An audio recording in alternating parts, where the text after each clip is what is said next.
Dear friends, today we're going to look at the sutta about the cave.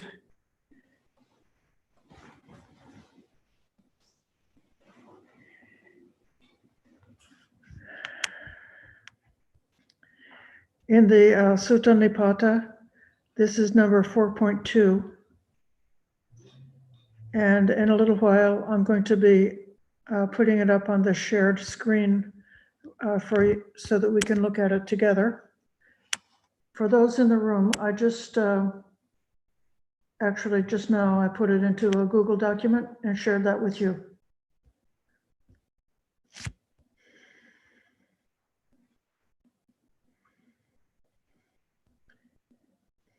I want to tell you about the background story.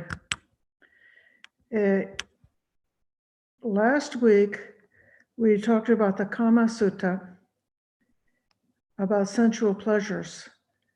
And the background story was so serene and had such a lovely, balanced tone. The barley farmer, even though he still had a bit of attachment, he had such excellent sila and devotion, so that he just needed to wipe away the residual conceit or grasping in order to make the breakthrough. And this sutta that we're looking at today is quite a bit the opposite. The background story is like a farce. It's very funny, but in a way, it just has elements that are like a sort of like a rough satire. And I think this is showing how a person who is very degraded in their morality and very unbalanced in their mind can have that kind of a rough and difficult mind. So I'm going to tell you the background. The Blessed One was dwelling at Savatthi, and a venerable bhikkhu named Pindola Bharadvaja, wishing to spend the day in a cool place, went to King Udaina's garden on the slope of the Ganges at Kosambi. Now, you got to know about Bharadvaja. Pindola means a beggar, an alms beggar. And Bharadvaja Gota is a clan. Was a very famous, very old Brahmin clan that was famous for memorizing the Vedas and chanting the Vedas very beautiful. So he was a successful Brahmin teacher, but then he went to see the Buddha's disciples, and he noticed that they get really good alms food. And so he converted to Buddhism. And he was also very greedy. He had a very large alms bowl made of a dried gourd, which he kept under his bed at night and which made a scraping sound whenever he moved it. So the Buddha had to, wouldn't allow him to have a bag for his alms bowl until he could wear it down until it finally became smooth. So he eventually conquered his greed for food. But then later on, another story about him was the time that a certain teacher in Rajagaha had placed a sandalwood alms bowl on a high pole and challenged any holy person to bring it down. Pindola heard of this and using his magical power, he rose up to the air and brought down the bowl. And the Buddha criticized him for using his gifts his noble attainments that he'd gotten by that time for an unworthy end. And the bowl was not allowed to be used as an alms bowl. Instead, the Buddha required that it would be ground down and used as sandal paste. So we sometimes see this with bhikkhus who are arahants, but they have some unusual characteristics, probably like something from their past life. So they're not necessarily seeming to be completely smooth. So this monk, he goes to King Udena's garden because he had been royal for many lives and he was used to hanging out in the royal garden. And so that's where he went to for his meditation.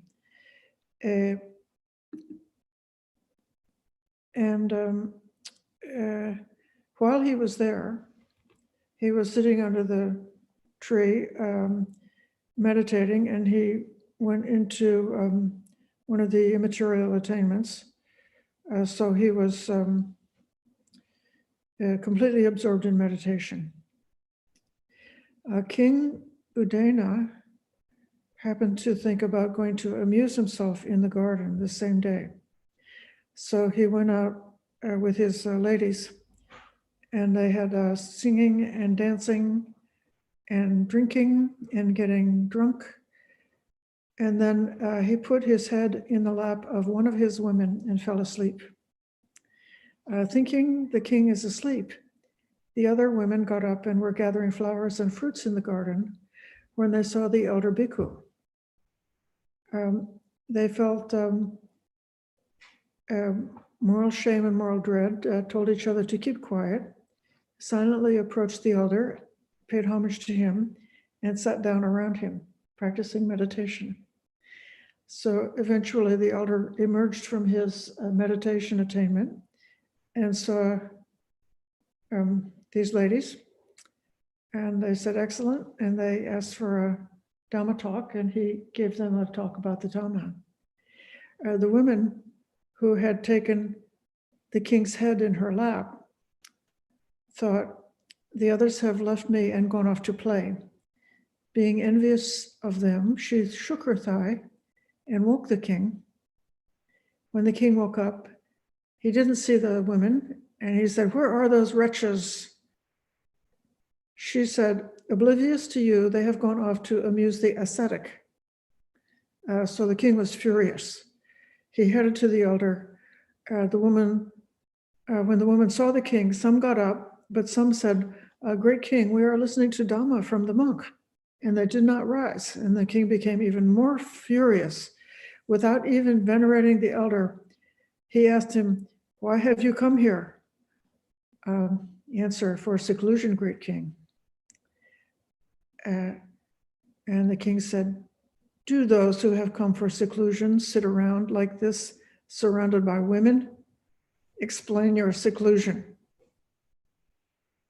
Now the elder was not afraid of the king, but he thought, he's not asking for a talk on seclusion because he wants to learn. And therefore he remained silent. And the king said, if you do not speak, I will have you eaten by red ants. So he went and found a nest of red ants in an asoka tree, and gathered the ants up into a bag. But while he was doing it, the ants also got on the king. And the women also were annoyed, and if the ants fell off the king, they were picking up the ants and putting them back on the king. I'm telling you this because it will explain some of the things that you'll see in the verse. He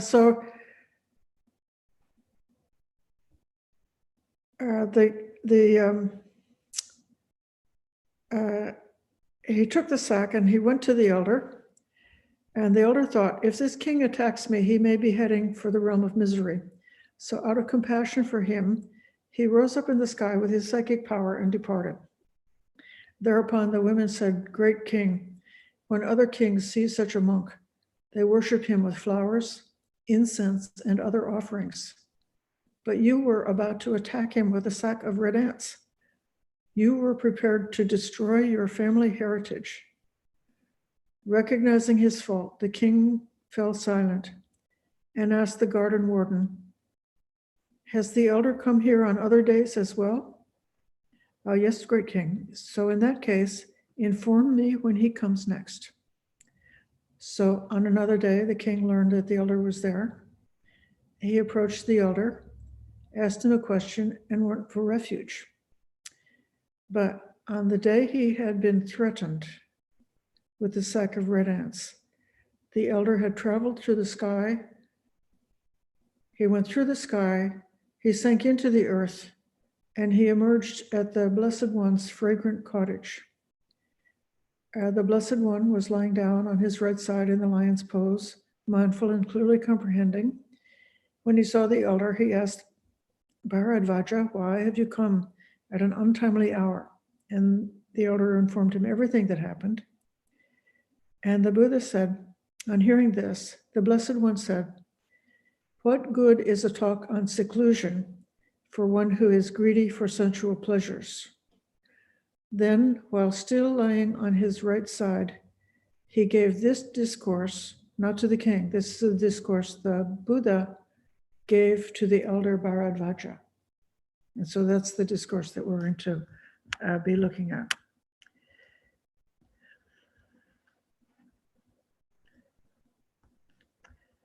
Now I'm going to share the screen so that we can look at this together.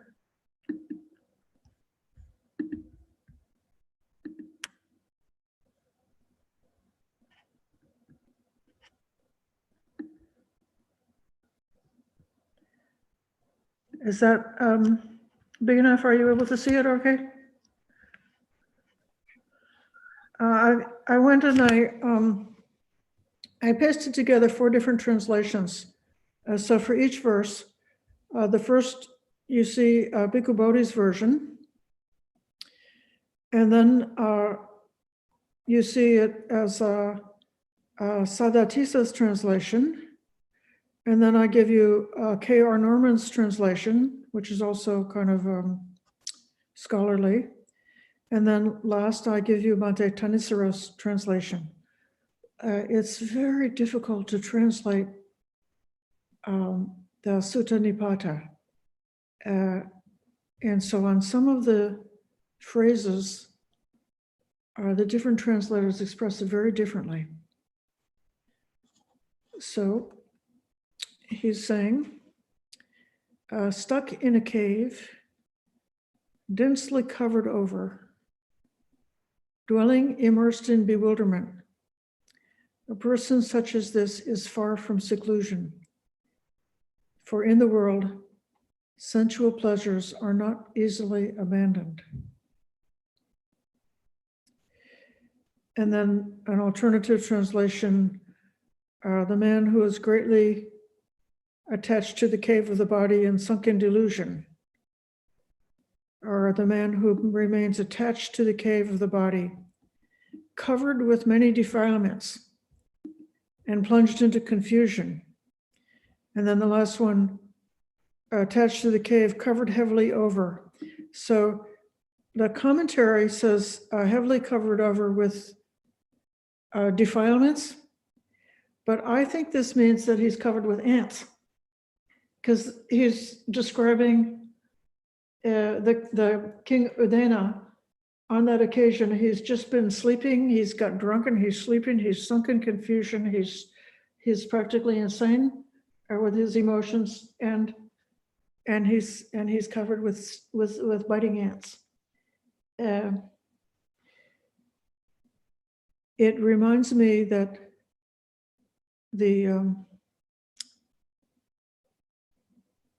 it says in the sutta that all of the 3 Vedanas are aspects of dukkha,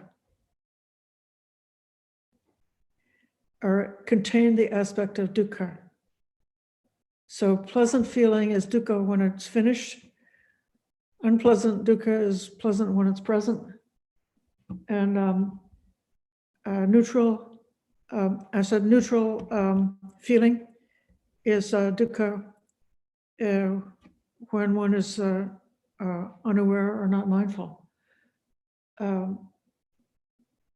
And we know that, sometimes when we're not in a good headspace, sensations can be, like a torture like that. So this is what this verse reminds me of, being covered with defilements, or like being covered with stinging ants.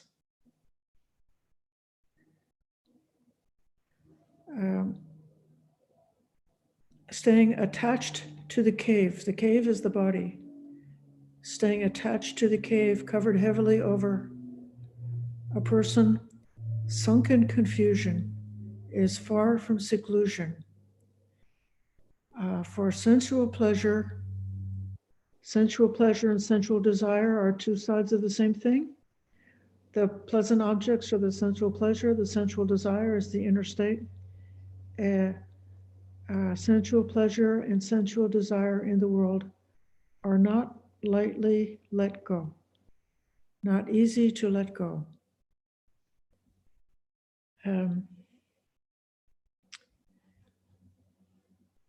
Based upon desire, bound to the enjoyment of existence, they let go with difficulty, for there is no release through others. Concerned too with the future or the past, they hanker for these sensual pleasures in the present or earlier ones. Being bound to worldly pleasures, conditioned by craving, difficult to liberate. They cannot be liberated by others. See, so this is the advice. There's no use trying to liberate King Udana because he's not there yet. Somebody else cannot liberate him. And then it comes to this, we see this quite a bit in the Sutta Nipata about the past and future as both being danger zones. They get lost in the past, lost in the future.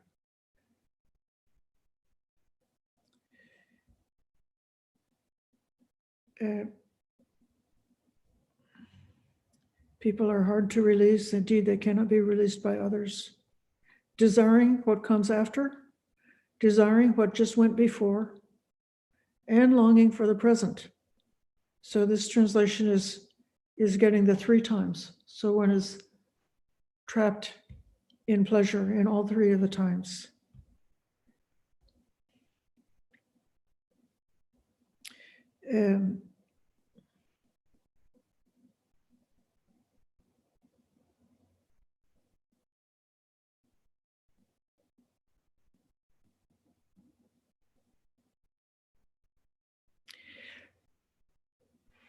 I think it's worth considering. In one way, the Buddha is speaking about average people, or putujanas, or the masses of people.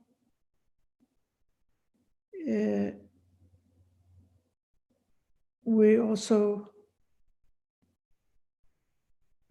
until we get our noble attainments, noble realization, we see that this is also a danger for us. And we should be inspired with spiritual urgency, seeing that we have desire. Desire is the fetter. That's the fetters that keep us tied down in samsara. Abhava is the word that's used for existence here.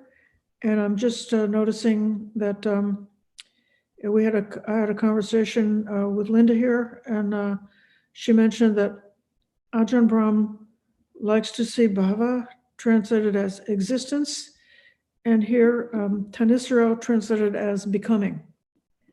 So when you think of bhava in terms of becoming, you think of being like the monkey in the tree who is just going from one branch to the next branch to the next branch. And so a person who is caught up in becoming in that sense is always looking for the next existence.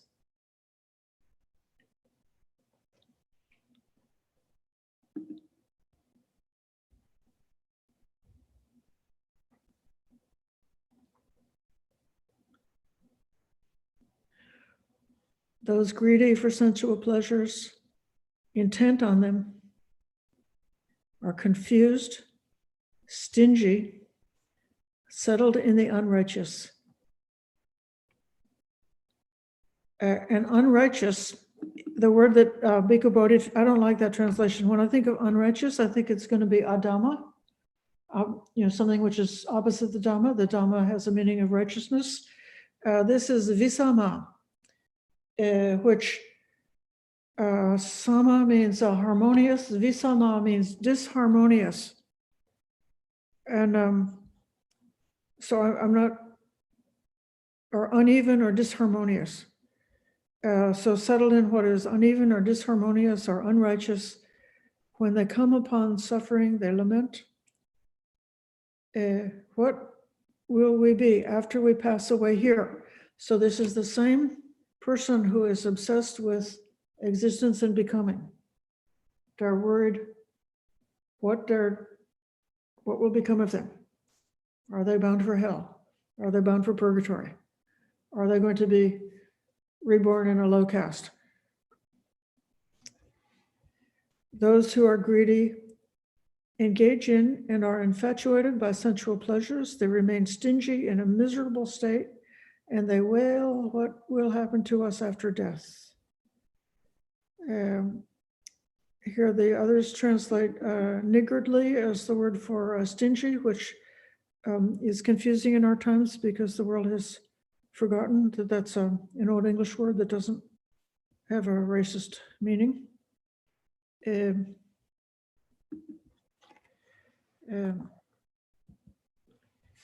So they're on the wrong path.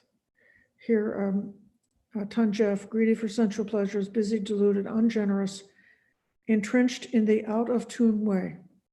So that's Tanisuro's attempt to do a translation that gets a hold of the meaning of visama, uneven.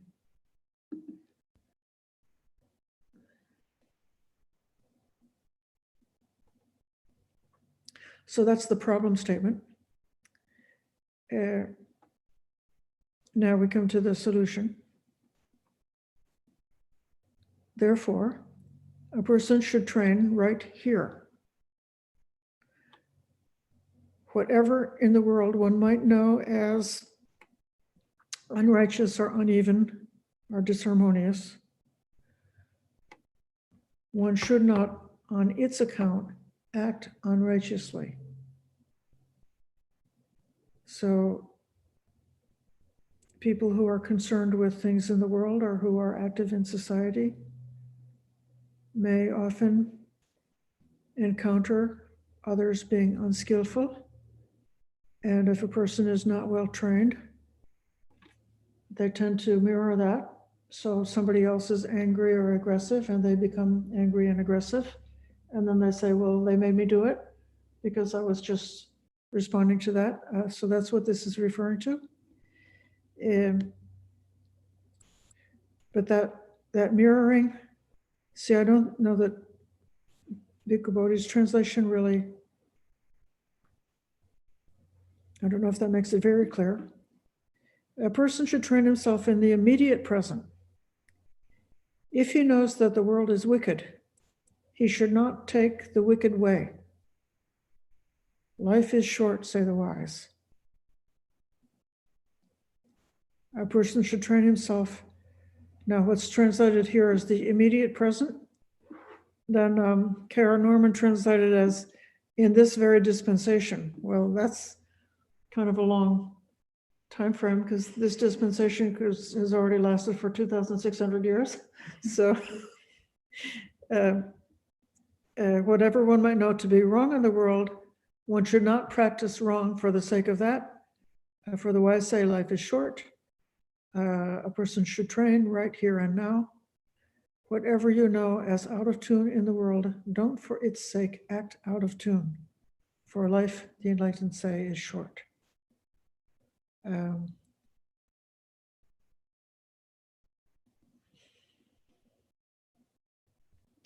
really like the idea of putting the value on harmony, even before somebody has gained profound insight. Inclining the mind towards harmony is setting up a sort of a precondition that makes the mind receptive for the arising of wisdom. In a way, it's similar to chaga or generosity. If you think very actively about generosity and incline the mind towards generosity, generosity is the opposite of being possessive or grasping or hoarding things. So when you're generous, you're letting go, and it preconditions the mind to later on be able to let go of the self-conceit, which is a really subtle mental, it's a very subtle and mental profound thing to let go of self-conceit. But if you, let go a little bit of your time to spend your time helping somebody else, then you're setting a pattern. And I believe just the same way that this, the profound Dhamma that the Buddha taught is the Dhamma that doesn't quarrel with anybody in the world. It's the Dhamma that doesn't quarrel with reality as it is. It's the Dhamma that, because of not grasping, is not disturbed. And so being not disturbed, then the mind is ready to fully let go and to attain the awakening. And so simply having a value of harmony and just recognizing now the mind is more harmonious or now the mind is less harmonious, and having the inclination to go towards being more harmonious. The next verse, I see in the world this population trembling all over, addicted to craving for states of existence. Inferior people prattle in the mouth of death, not devoid of craving for various states of existence. I love this translation. That's literally what the Pali means, is the mouth of death. And it would be like if you could imagine a person who had bad mental habits being on their deathbed, and instead of being calm and clear, or if they were, like just complaining about this and that, or just being like distracted or foolish or worried about things that are insignificant because they're not realizing the great moment that's upon them. And so this, I think, is what they're speaking of, is it's just in the mouth of death, is just at the moment of death. Inferior people are just talking sampapalapas, talking nonsense, prattling. And then not being devoid of craving for various states of existence. The various states of existence is bhava, bhava, bhava, bhava, which is a compound which means bhava and abhava. And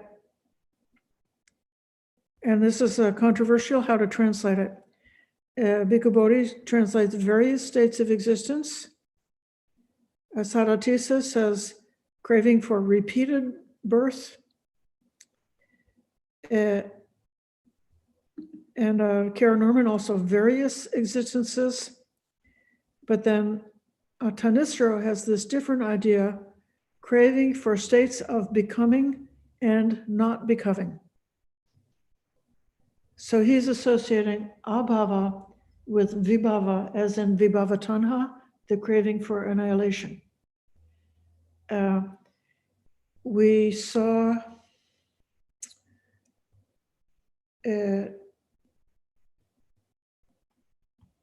when we were looking at the Nagarjuna's explanation of dependent origination, that he had a different explanation for vibhava or abhava. Rather than annihilation, he associated it as longing for a state which is permanent and unchanging and has no more becoming, because it will never become something else. So when I want to get off the merry-go-round of rebirth, and I think that there's a state of existence where the self can be in suspended animation forever with no more changes, that's a different explanation of abhava. It's something actually that I like quite a bit. And of course, we know that that's no good, because there is no such thing as a state like that for the self to be in. And so this is what Tanistro is pointing to here. Probably,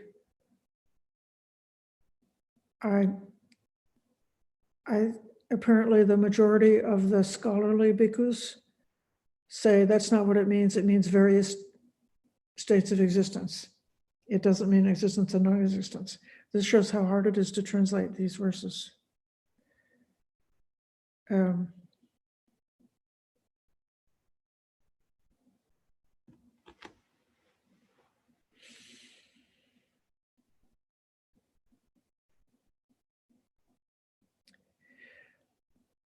coming back to Bhante Pindola and reflecting about why he needed this Dhamma talk. And it did seem to me that Bhante Pindola, Venerable Pindola, had a tendency of being distracted with things that were trivial. Why he would use his magical powers to fly in the air and rescue a sandalwood alms bowl from the top of a pole, except he's forgotten about what's the important matter. And so this is why I think the Buddha is giving this strong teaching to this monk. And then the next verse, this again is talking about people in general. See them trembling over things taken as mine, like fish in a depleted stream with little water. Having seen this too, one should take nothing as mine, not forming attachment to states of existence.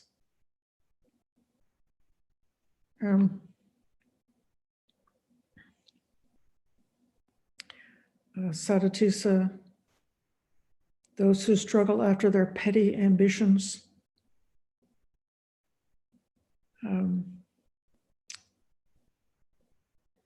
like a fish in a stream that's drying up. Fair, unselfish in this life, cease to worry about, now again, he's got various states of becoming, various states of existence. This is referring to petty ambitions. The Pali word has got mana in it. Whether it means a conceit or whether it means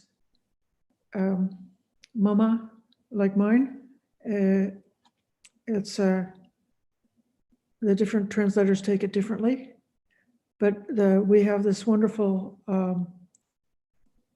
vivid metaphor You know, we were talking earlier about what things one could call to mind to bring the mind out of. This morning, we were speaking about when a mind goes into negativity, what tricks do we know to quickly come out of negativity and return the mind to being centered again, to not being reactive to things, but instead being clear, mindful, wise, able to settle for meditation, or able to have mindfulness and clear comprehension in the moment without being lost in reactivity. And so it could be that if you've ever seen a seasonal stream or a seasonal pond as it dries up in the summertime, and all of the life forms become more and more and more concentrated into a smaller and smaller body of water, and the desperation of the animals who just want to live, and then seeing that we also have that. See them floundering in their sense of mind like fish in the puddles of a dried up stream. And seeing this, live with no mind, not forming attachment for states of becoming. Subdue desires for both sides, comprehending sensory contact with no greed. The both sides, I just don't remember.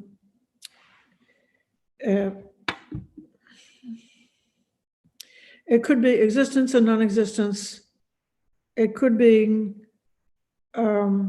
internal, external.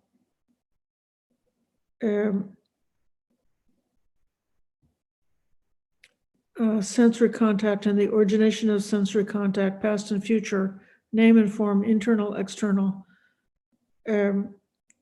Self-identity and the origin of self-identity. So there's several different meanings that are given in the commentary.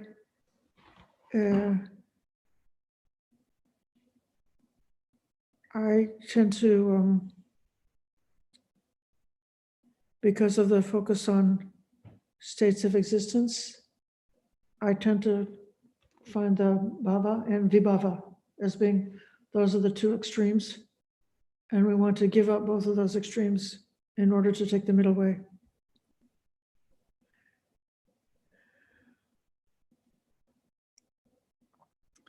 Then, having removed desire for both ends, having fully understood contact without greed, not doing anything for which one might blame oneself, the wise person is not tainted by things seen or heard.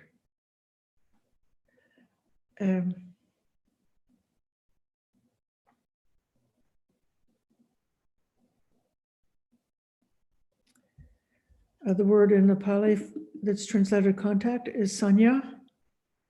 So having fully understood sanya,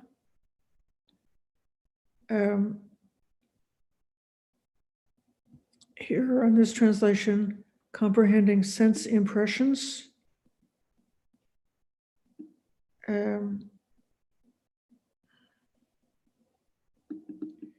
Here it's translated as contact.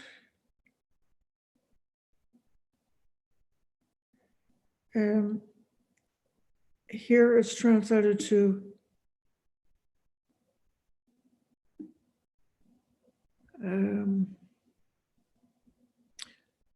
this line belongs down below. Comprehending sensory contact with no greed.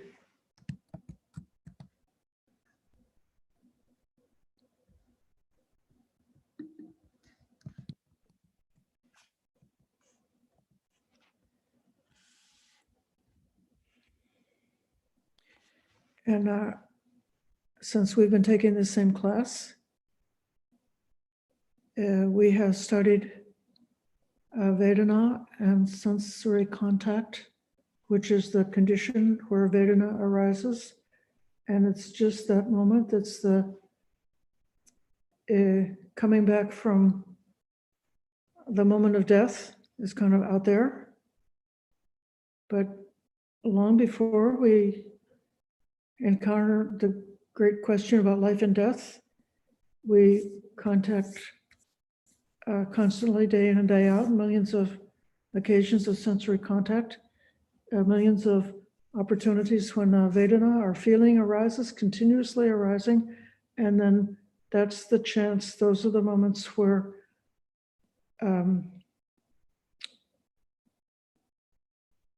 if we're in the state of ignorance, that's where craving arises, clinging, and then we go pushing the cycle of existence around and around. But if we have wisdom, if ignorance has been dispelled, then when there is this contact, a contact is just a contact, a Vedana is just a Vedana, just a feeling, and it's not necessary for craving to arise just at that moment. So in terms of that cycle, he's, instead of worrying about where did I come from, instead of worrying about where am I going to, he's saying, no, come back right to the moment where you are right now, in this moment. And that's what I think the reference to contact is about.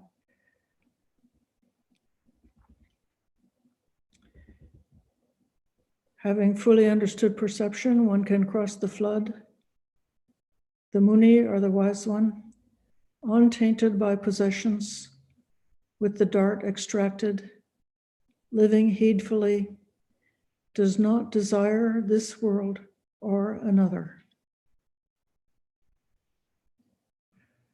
I misspoke. This is the line, this is the verse which is referring to Sanya, or perception. I don't know why Sadhatisa translates Sanya as ideas. Having realized the nature of ideas, the sage is not attached to worldly objects.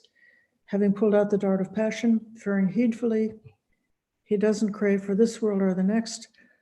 To us, I think if we've studied Buddhism, our perception is clear because we have an idea about what perception is and what we need to do about it. So this is the conclusion of this verse. Comprehending perception, he'd cross over the flood. The sage, not stuck on possessions. Then, with arrow removed, living heedfully, he longs for neither this world or the next.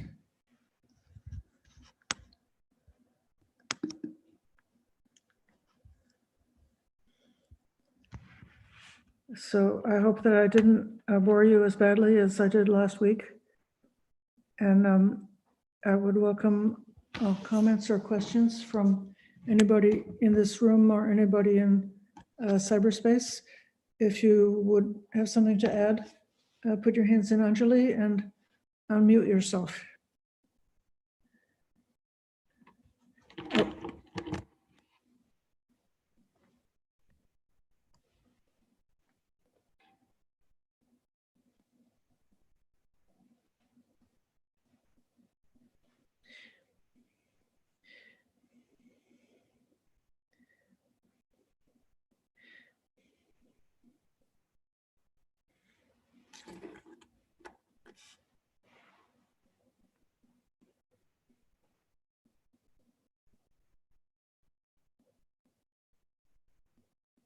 Diane. It seems like it basically boils down to that we're really wrapped up in the pleasure of the senses. And it really takes a lot to really let go of that. And so there are some people that are so wrapped up in it that it's not even possible for them to even consider these things. I remember that one sutta where this monk was trying to explain stuff to some prince, and the Buddha basically told him he's too wrapped up in the senses. It's kind of useless.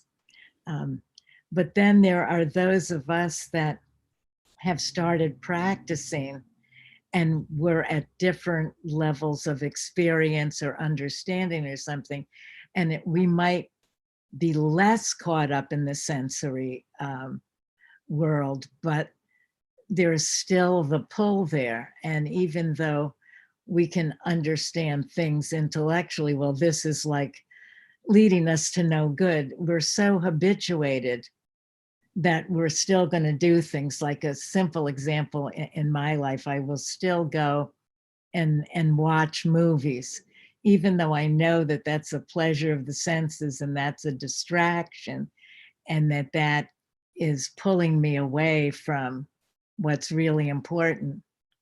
I'm still going to do it, you know. And so it's just that the path takes enormous patience and perseverance, and we just have to keep going with the support of each other, and with our study, and with our formal meditation, with following the precepts, and you know, all of that stuff. And I do have the question on the Tanisaro thing, because I had to leave the room for a minute. The part about the translation of the eternalism or the nihilism, were Yes. you saying that you kind of went with that kind of? Well, I like the, and I think elsewhere when they're talking about the both ends, that the Sutta Nipata is concerned about the danger of falling into the trap of eternalism or annihilationism. But I noticed that the scholars, the word is bhava, which is like bhava, abhava, existence and non-existence. And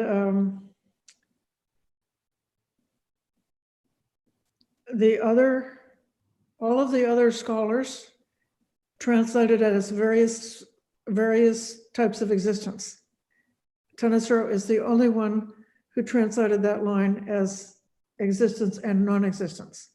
So if we believe the majority of scholars are right, then in that particular line, maybe it's just pointing to various states of existence. But it seems to me, I want to come back to what you're pointing to about how,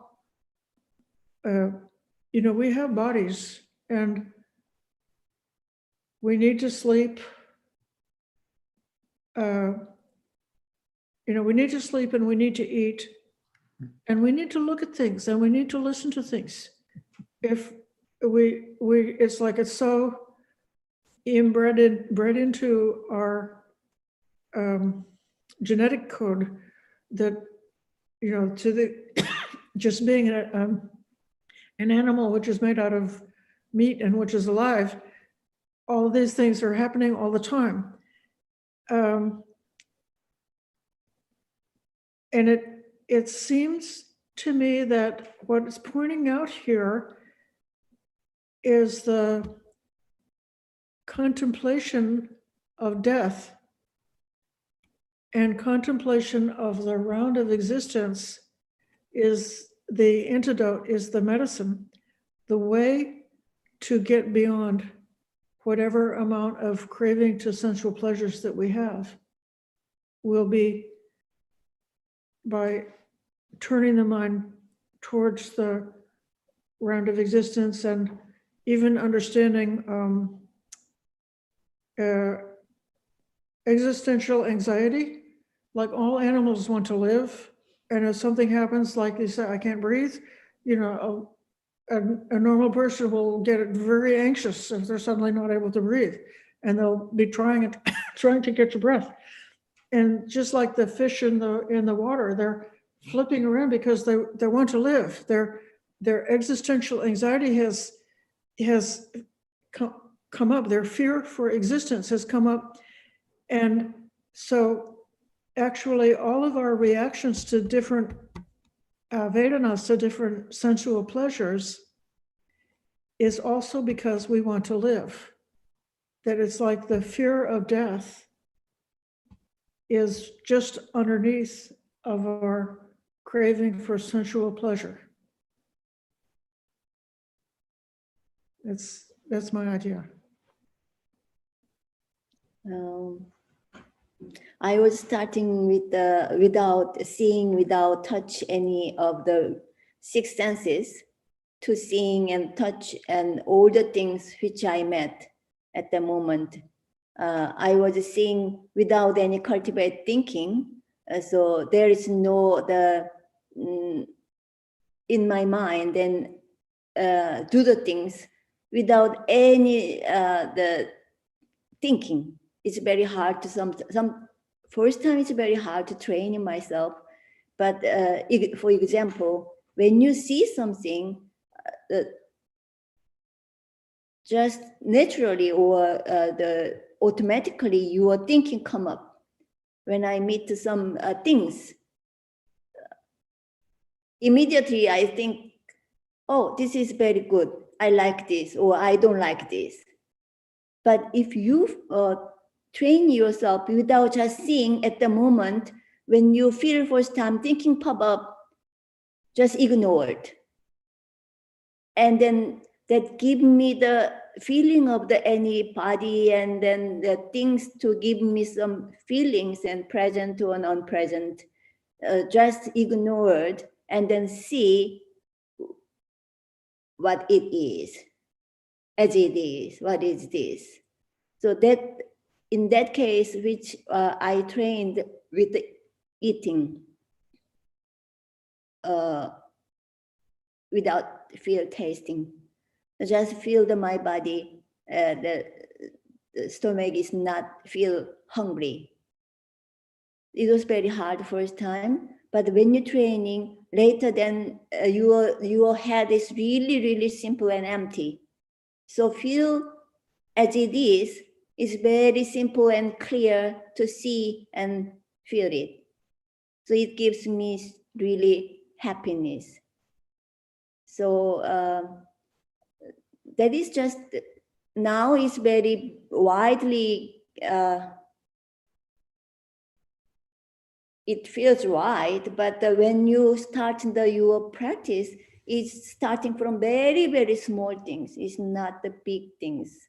So when you're living in your daily life, it's when open your eyes, just to get rid of all the feeling, just watching. There's only watching and enjoying this moment. And then you can feel that without any thought, bad thought or the past or future, it doesn't come up. It depends on your practice. So there's no measuring, just without any thought. So that was my practice. Thank you. Thank you, Ayya.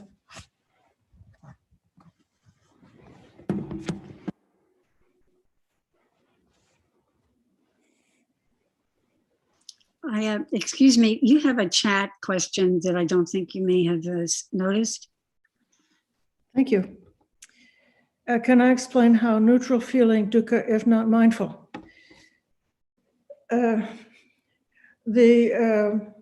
This is given in the Chula Vedala Sutta, in the middle length discourses. And it's not a very obvious answer, but the idea is, if you have something happens that's very pleasant, the mind focuses there and you remember that very clearly.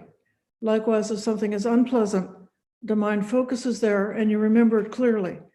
The more extreme the feeling tone, the more strongly that experience gets like imprinted into the memory. And then the things that are neutral, unless one is trained in mindfulness, you don't notice them at all. You don't see them.